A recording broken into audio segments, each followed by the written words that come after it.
Welcome back to the Growology School's online marijuana grow course. Now, before we get into the grow itself and where we grow, we need to know what it is exactly that we will be growing. Now, cannabis first spread to the world via the old Silk Road. It went into the Hindu Kush mountain ranges, down into Morocco, Africa, and across the New World, winding up in Central, South America, and even North America.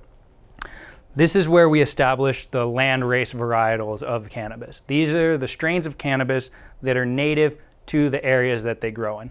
They're essentially a weed in this sense, meaning that they just grow. There's nothing you have to do in these environments to get this cannabis crop to bloom, perform, and be ready for harvest. Now, like I said, the landrace is a strain of cannabis that is naturally adapted to the certain area where it grows, like a weed, and thus the nickname weed. It was born. So I can tell you one quick story about some plants that I knocked over. We had a boss that used to tell us, if a plant falls over, you pick it up. If it falls over again, you just leave it there, because like a weed, it is hardy and it will continue to grow no matter what if it's already adapted to that environment. There's a couple different types of strains. Primarily, we have indica, we have sativa. We also have hybrids, and we have CB dominant strains that contain little to no THC. But first we need to know that our indica and our sativa comes from two very distinct ranges of the globe. Indicas tend to come from higher latitude regions. In fact, it's what many would consider native to the Hindu Kush mountain range in the Middle East and Central Asia. Sativas, on the other hand, are much more equatorial types of marijuana. They come from places like Panama, Mexico, South Africa, the Congo, places of that nature. And so, like I said, the indicas, they come from those higher latitude places. Their growing seasons tend to be shorter, making these plants smaller, stockier, and they flower just a bit faster because they only have so much time before winter sets in again. This area of the Hindu Kush mountain range is famous for producing the Kush strain. You find many different types of cannabis that has the word Kush inside. Afghani Kush, Hindu Kush, OG Kush, although that's technically a hybrid. Regardless, these short, wide plants, they're capable of flowering faster. They're very good for growing indoors because they don't get too tall, they don't take up too much space, and they're just better suited to that environment. We can control the light so we don't have to worry about a short growing season like they naturally do in the wild. But because of their stature, they're just better suited for growing inside. They're not going to get tall, out of control, and unruly, and they're going to provide you with some good yields because even though they flower faster, maybe you don't get as big of a harvest per plant, but because it's flowering faster, you can actually start again and get more plants in that space, meaning that you might be able to have 4 harvests in a year instead of 3 because you're not spending as much time waiting for the buds to develop. Indica specifically is a CBD dominant strain. High in CBD, less THC. That means it gives you more of that sort of sink into the couch, relaxing feeling that is, just, this. That's that CBD indica feeling. And in regards to that too, these high profiles in CBD being relaxing, they've been used medicinally recently to treat a variety of conditions, such as, pain, anxiety, insomnia, etc. There's, bodily injury, lots of it. CBD is an anti-inflammatory, and it's good for you. You don't want to take too much of anything, but CBD itself is not a poison. In fact, your body's naturally adapted to crave it via the endocannabinoid system. But that's neither here nor there. On the other hand, the sativas that we have, these are taller plants from equatorial zones. The taller the plant, more it stretches out, more air can flow through it. The more resistant it will be to any molds, any fungus, because those regions of the world tend to be a bit more hot and humid to begin with. So the more airflow, the better. So these sativa plants, they're going to be tall, they're going to grow big. meaning that they're not as well suited for indoor growing. They're a bit better suited for outdoor growing because they take up a lot of space. Not so much width, but height. And when it comes to dealing with full-grown sativa plants, if you're having to get up on a ladder inside to adjust a light to get it further away from the plant so it doesn't burn the tops of the colas, it's an extra step, it's an extra amount of time that you have to do, you have to spend when you could be better using it somewhere else. So if you're gonna grow indoors, I would recommend an indica. If you're gonna grow outdoors, I would recommend a sativa. In regards to that, it's really up to you. Are you looking for that indica high CBD sink into the couch sort of effect? Are you looking for a bit of that mind-altering THC psychoactive, get your brain moving on another wavelength that it normally does not? One more thing, sativas flower longer, so it's going to take a bit more time. You might get more buds per plant, but you get less harvest. And those are all things to take into account when you're planning your season. That's why it's important to know what it is you're growing before you start to grow it. Because if you don't have the time to grow a sativa, you might need an indica. But if you don't have the space, to grow a sativa, you might also grow an indica. However, you have both time and space, maybe you need sativa. It really all depends on what you want to do with your cannabis crop. A couple of strains that specifically apply to these. Indica, famous strains, they include, like I said, the Kush series, Afghan Kush, for example. Other strains include Ice Cream Cake, Skittles, Mendo Breath from Mendocino. That's a very nice one.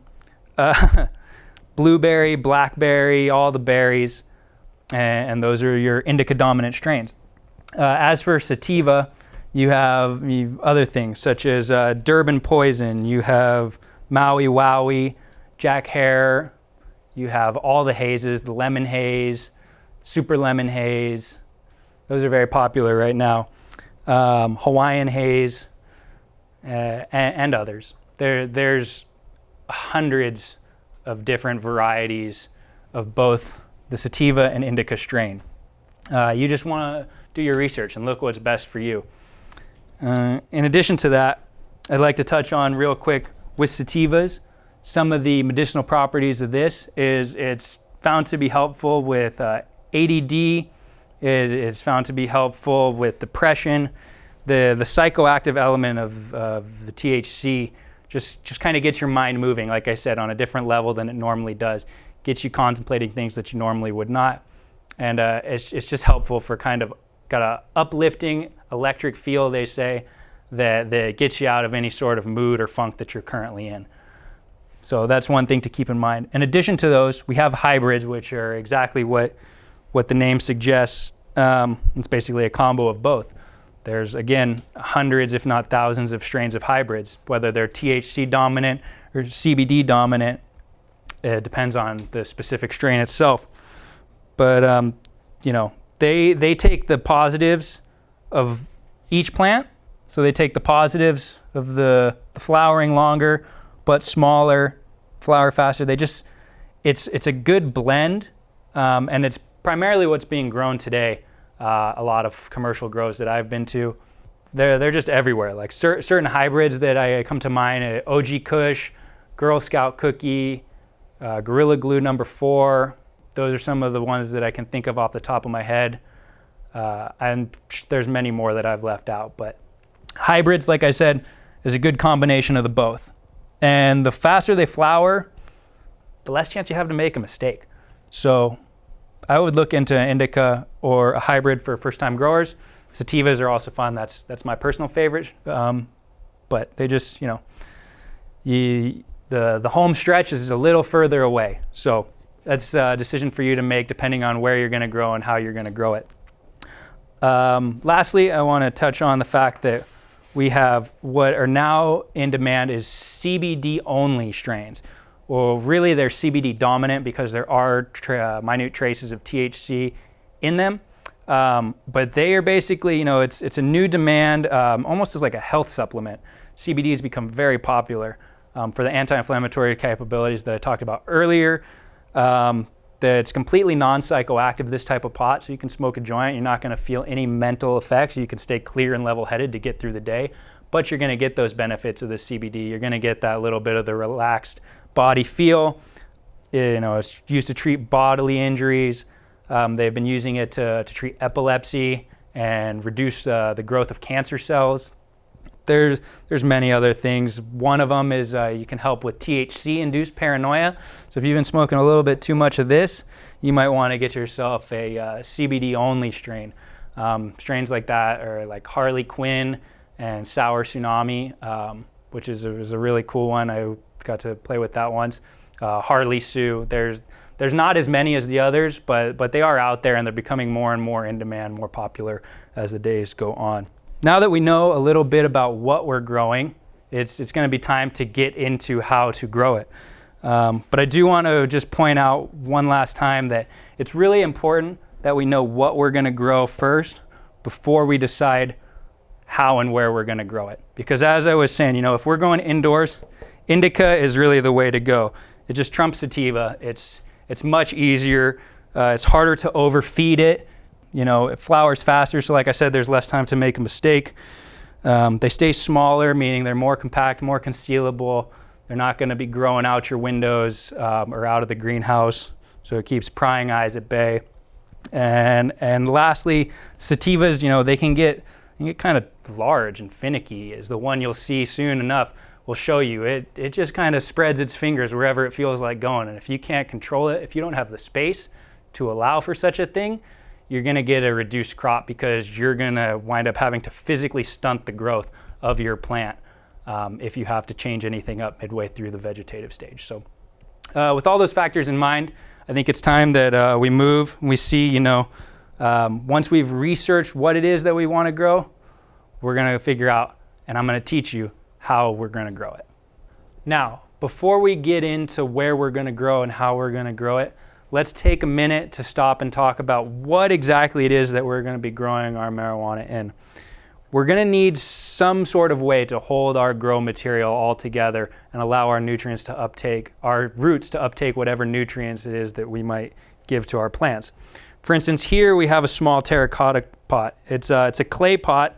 These things are awesome. I use them a lot. However, they are fragile, and you just want to be mindful of that. So, if you anticipate being a little rough with your plants and your crop, I wouldn't necessarily use this. It's more of a decorative thing, in my opinion. But they're super cool. They hold water really well. You can even soak this pot in water, and it'll just leach it into your soil. So that's a cool little thing about it. But as far as truly growing marijuana plants, you're going to want something plastic, something similar to this. These are little 1-gallon pots. This is one of the best things you can use. These are seen all over commercial grows for the vegetative state into the flowering state. And they're just, this is your standard 1-gallon pot. They're seen all over. I have many at my home. You can use them for anything. They're great for that vegetative state. We also have a couple newbies here in our red solo cups. If you look online at all, you'll find that there are plenty of people growing in these, and the best part about them is they're extremely economical. I'm not entirely sure how much a sleeve of 50 or 100 costs, but I can't imagine it's more than $10, and that's just incredible bang for your buck. These are great for seedlings as well as freshly transplanted clones. You can fit a lot of these in a small space, and I highly recommend them. You don't want to use a clear plastic cup simply because the light will get through to the roots, and the roots don't like light. Roots like dark, leaves like light. So red solo cup is a great thing to do. In addition to that, I have some pots down here, more 1-gallon pots, as we were just discussing. Those are great for vegetative state. A 1-gallon pot like this can easily support a plant at least this tall, 2 feet, up to 2 feet, 2.5 feet, maybe even 3 feet. We have a couple bigger pots in here. This might be a 2-gallon pot. We have some reservoirs, which we'll discuss a little bit later. Those are good for holding overflow and keeping your roots moist and getting some uptake from below. We even have a hydroponic grow pot here. I'm going to say this is maybe a 5-gallon bucket. It has no holes, if you can see in here. No holes, that way you can hold your water in there. This is what you would use for some DWC, deep water cultivation, that we'll discuss a little bit later. The roots just dangle down in there in the solution. You aerate it, you keep your tubes going in to aerate the water, nutrient feed, and And if you're not growing hydroponically, you can just, drill out a couple weep holes here, and then you get drainage, and you can put normal pots in soil, grow medium, and you'd be good to go. So you just got to be a little resourceful. You can find, old trash cans, whatever you can. You just want to make sure that you have some drainage for them if you're growing in soil. And it's a common misconception that you need, a 5-gallon pot or bigger to truly grow a cannabis plant that's, produces a large yield. But the fact of the matter is a well-grown plant in a 5-gallon pot can give you quite the return,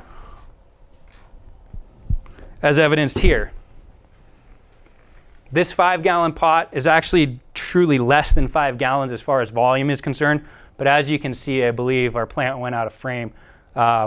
If grown correctly and you follow the techniques that we teach to you, you'd be able to easily grow something like this in a bucket this size. And if you use a bigger one, there's just going to be even exponentially more.